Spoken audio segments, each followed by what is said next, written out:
નમસ્કાર spark today ન્યૂઝમાં આપનું હાર્દિક સ્વાગત છે. અલગ અલગ જગ્યા પર સિંગિંગ કોમ્પિટિશન થતી હોય છે, અલગ અલગ જગ્યા પર સ્પોર્ટ્સ કોમ્પિટિશન થતી હોય છે.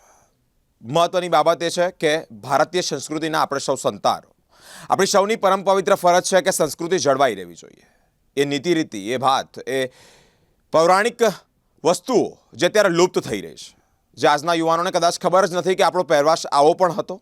આજના યુવાનોને ખબર જ નથી કે આપણી રહેણીકરણી આવી હતી, કારણ કે દિન પ્રતિદિન વેસ્ટર્ન કલ્ચર તરફ જઈ રહ્યા છે. મિત્રો, 11મી અને 12મી તારીખે એક ચેમ્પિયનશિપ થવા જઈ રહી છે. ચેમ્પિયનશિપના જે ઓર્ગેનાઇઝર સાથે જે મુખ્ય મહેમાનો છે તેઓને અમારી વચ્ચે ઉપસ્થિત કર્યા છે. આ બાબતે ચર્ચા કરવાનું મુખ્ય કારણ એ છે કે વિસરાતી જતી સંસ્કૃતિને ફરી ઉજાગર કરવા માટેનો નમ્ર પ્રયાસ આ લોકો દ્વારા કરવામાં આવ્યો છે. અમારી સાથે બેલાબેન મહેતા પણ જોડાયા છે, રજનીકાંતભાઈ છે, કમલેશભાઈ અને ડૉક્ટર શૈની. આ તમામ મહાનુભાવોનું સ્પાર્ક ટુડે ન્યૂઝનું આપનું હાર્દિક સ્વાગત છે. National singing and dance championship 11મી અને 12મી તારીખે પ્રમુખ સ્વામી ટાઉન હોલ ખાતે જારી યોજાય છે. બેલાબેન, શું કહેવા માંગો છો? અલગ અલગ રીતે ઇવેન્ટો થતી હોય, પરંતુ આ ઇવેન્ટનું મહત્વ, આખી ડિફરન્ટ કેરેક્ટરિસ્ટિક્સ જે પ્રમાણે વાત કરી તે જ પ્રમાણેની છે, જેને લઈને સમાજમાં એક સારો મેસેજ જાય. શું કહેવા માંગો છો? અમારું મેઇન આની અંદર એવી રીતનું જાણવા માંગીએ છીએ કે ડાન્સ જે છે અત્યારે બધા અલગ અલગ કલ્ચરમાં કરી રહ્યા છે. ફોક છે અમારું, એ બધા હવે ભૂલી ગયા છે. વધારે હવે વેસ્ટર્ન કલ્ચર, બધા ડાન્સ ફિલ્મી સોંગ પર વધારે કરી રહ્યા છે. હવે અમારે આ કોમ્પિટિશનને વધારે મહત્ત્વ એવું રાખીએ છીએ કે જેમાં ક્લાસિકલ, સેમી ક્લાસિકલ, ફોક વધારે ઇમ્પોર્ટન્સ છે. બોલિવૂડ પણ આને પણ અમે ઇમ્પોર્ટન્સ આપ્યું છે, પણ એમાં કેવી રીતના બોલિવૂડના પણ બધા ઘણા સારા સોંગ્સ છે, તમે એની પર પરફોર્મ કરો છો, પણ એમાં જે આઇટમ સોંગ્સ છે બધા નાના બાળકો દ્વારા કરવામાં આવે છે. તો એ કલ્ચર પણ બચ્ચાઓના મતલબ એ લોકોના મગજમાં એ ઇફેક્ટ કરતી હોય છે, જે આગળ એમને બહુ જ ઇમ્પેક્ટ કરતી હોય છે. એટલે અમારું અત્યારે એવું જ રીતનું છે કે બધાને અમે લોકો સારું સંસ્કૃતિ તરફ અને સારો જે ડાન્સનું ક્લાસિકલ જે અમારો બેઝ છે એ જળવાય, અને એ લોકોને એ મગજમાં ઇમેજ કે આપણું ડાન્સ ક્યાંથી સ્ટાર્ટ થયો છે અને આપણે એને આગળ ક્યાં સુધી લઈ જઈ શકીએ છીએ. Thank you. અમારી સાથે રજનીકાંતભાઈ પણ જોડાયા છે. શું કહેવા માંગો છો નેશનલ સિંગિંગ ડાન્સ ચેમ્પિયનશિપને લઈને? ये डांस स्पोर्ट्स डांस जो है एंटरटेनिंग के लिए होता था, और डांस हमारा जो है भारत की क्या आध्यात्मिक की दृष्टि से अगर देखेंगे तो हमारी आध्यात्मिक प्रार्थना और ईश्वर की समर्पित होती है ये. तो डांस को हम स्पोर्ट्स में कनेक्ट हुआ है. जो भी बच्चे यहाँ पार्टिसिपेट करेंगे इंटरनेशनल लेवल पे अचीव करते हैं. यहाँ से नेपाल जाएंगे, नेपाल से भूटान करते हुए फिर साउथ एशियन चैम्पियनशिप होगी, साउथ एशियन के बाद एशियन के बाद फिर वर्ल्ड चैम्पियनशिप के लिए ये इंडिया को रिप्रेजेंट कर सकते हैं. और साथ ही साथ जिस तरीके से ग्लैमर इंडस्ट्री बच्चों के दिमाग में फिट हो चुकी है, और धीरे मतलब ये बच्चे पेरेंट्स रील्स पे आते जा रहे हैं, उनको यही नहीं मालूम होता कि लिरिक्स में शब्दों का क्या होता, महत्व होता है. तो हमने क्या किया कि हम उनको ये समझाने की कोशिश कर रहे हैं कि स्टाइल जो होता है डांस का वो गलत नहीं होता है, लेकिन उसको अट्रैक्शन लाने के लिए उसमें जो अट्रैक्शन होगा उसके अंदर, तो उसके लिए वो क्या करते हैं, व्यूवर्स पाने के लिए अश्लीलता में भी उतर जाते हैं. तो उस अश्लीलता को ख़त्म करने के लिए एक जागरूकता और आंदोलन शुरू किया है, जो बच्चों को हम लोग मैसेज दे रहे हैं कि आप वेस्टर्न करिए, लेकिन शब्दों का ध्यान रखना पड़ेगा. एक एक शब्द का ध्यान रख के अच्छे लिरिक्स लाने पड़ेंगे, फिर वो ड्रेस कोड का थोड़ा ध्यान रखना पड़ेगा. तो जिससे जो है बच्चे को जो है आने वाला जो भविष्य है हमारे लिए वो उज्जवल होगा. Thank you. डीआईडी से कमलेश भाई भी जुड़े हुए हैं. कमलेश भाई, क्या कहना चाहोगे? सभी तरह का सिंगिंग कंपटीशन होती है, ये कंपटीशन, ये चैंपियनशिप पूरी डिफरेंट है. What would you like to share? सबसे पहले मैं स्पार्क टुडे न्यूज़ को धन्यवाद करना चाहता हूं कि जिनके माध्यम से आज हमें हमारे डांसर्स का एक संदेश एक हमारे व्यूवर्स तक पहुंचे. और मेरी एक ही चीज़ मैं मानता हूं कि किसी ने कहा है कि वक्त को बदलने के लिए ज़िंदगी दोबारा नहीं मिलती, लेकिन वक्त दोबारा ज़रूर मिलता है ज़िंदगी के बदलने के लिए. तो इसी तरह से हमें एक सुनहरा मौका मिला है. आज जिस तरह से हम लोग देख रहे, जैसे आपने पहले बोला कि हम लोग वेस्टर्न कल्चर को और तरफ जा रहे हैं, और हमारी संस्कृति बहुत पौराणिक संस्कृति है. जिस तरह से आज डांस में हम बच्चों को देखते हैं, जिस तरह से आज हम बॉलीवुड में एक मूवी भी या एक टीवी सीरियल भी हम लोग फैमिली के साथ बैठ के नहीं देख सकते.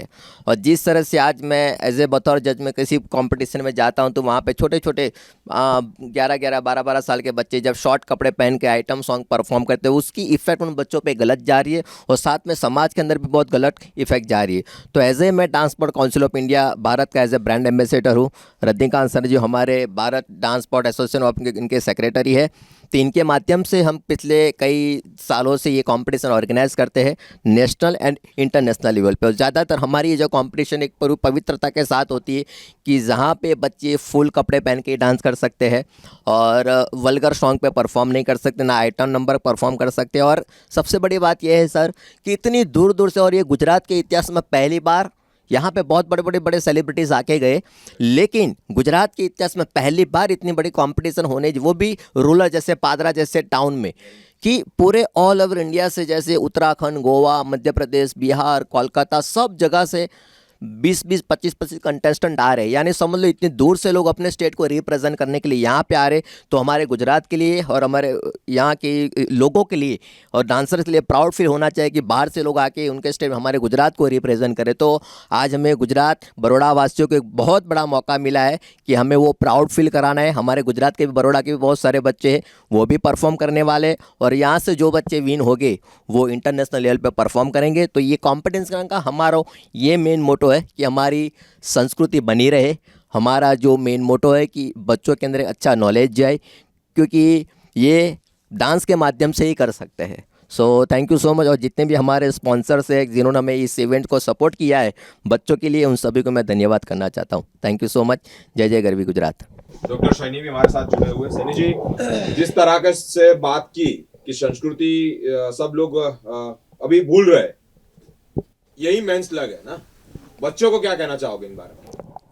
सबसे पहले तो स्पार्क टुडे का आभार करता हूं कि उन्होंने उनके माध्यम से जो हमारा संदेश है वो आपके दर्शकों के बीच में हम रख सके। हम सब रहते हैं वडोदरा में। वडोदरा संस्कारी नगरी, कला नगरी के रूप से जानी जाती है। तो हमारा ये कर्तव्य बनता है कि जो भी हम क्षेत्र में हो, हम अपने संस्कार और जो हमारा एक पौराणिक रूप से जो हमारी एक हेरिटेज है उसको हम आगे रख सके।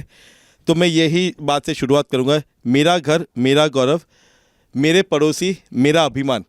तो जब कमलेश भाई ने अपनी ये विचारधारा जो आपके सामने रखी, अभी आपके समक्ष रखी, वही बात जब मेरे पास लेके उनके टीम के साथ में सहयोग के लिए हमने जब बात करी, तो मुझे बड़ी खुशी हुई कि ये चीज़ हो रही है वडोदरा नगरी में। क्योंकि जो दो संस्था ईपीएफ और वर्ल्ड फ्रंटलाइन वॉरियर्स राष्ट्रीय संगठन है, उन दोनों के अध्यक्ष के रूप में मेरी जिम्मेदारी यही होती है कि मैं ये देखता हूँ कि जब हम कोई इवेंट कर रहे हैं तो आज के तारीख में बच्चे वही हमारे समाज के फ्यूचर है। और बच्चों के अंदर कला तो है ही, पर उसके साथ में संस्कार होना बहुत ज़रूरी है।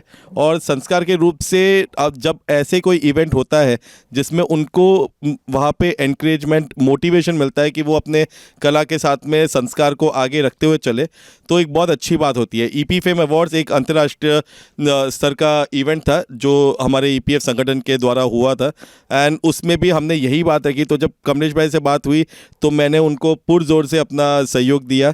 और जो उनकी टीम है बहुत सशक्त रूप से संस्कार और कला, क्योंकि कमलेश भाई खुद ही अपने बड़ौदा के एक गौरवशाली और प्रेरणा स्रोत है राष्ट्रीय स्तर पे। और इनके अंदर जो सबसे बड़ी खास बात है जिसकी वजह से मैं एक पर्सनल रूप से इनके साथ व्यक्तिगत रूप से जुड़ा हूँ, कि मैंने देखा है कि बड़े से बड़े अच्छे से अच्छे लोग काफ़ी सारे बार कहते हुए कि ये मुश्किल है।